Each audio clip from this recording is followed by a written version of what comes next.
This is a ruff, a decorative collar worn around the neck. During the Elizabethan period, ruffs were extremely popular.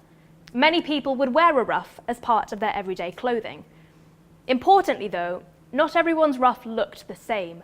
In fact, the size and the style of a person's ruff would reveal a lot about the wearer's identity, particularly their wealth and social status.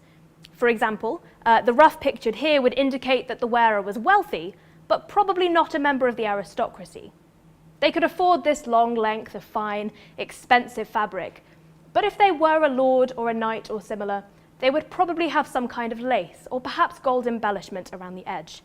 These elements were restricted to the very upper ranks of society. Now, when you first saw this ruff, just a moment ago, you probably didn't get that sort of specific information from it. That's really not very surprising. Our 21st century culture is very different from Elizabethan culture.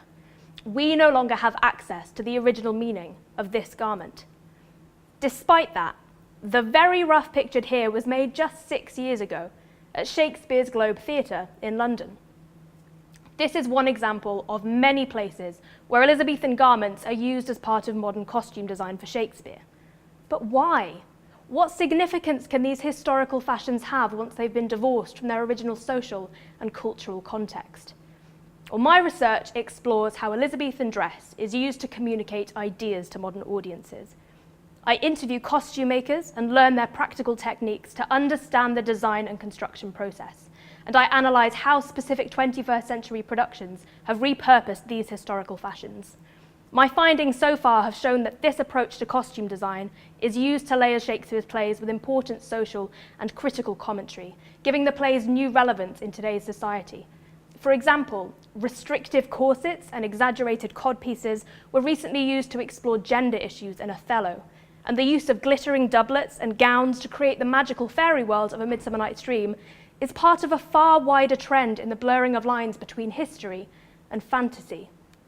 Our society constantly looks to the past as a way of defining who we are today, and Shakespeare's plays in performance have long provided an important shared space for the exploration of contemporary issues, ideas, and values.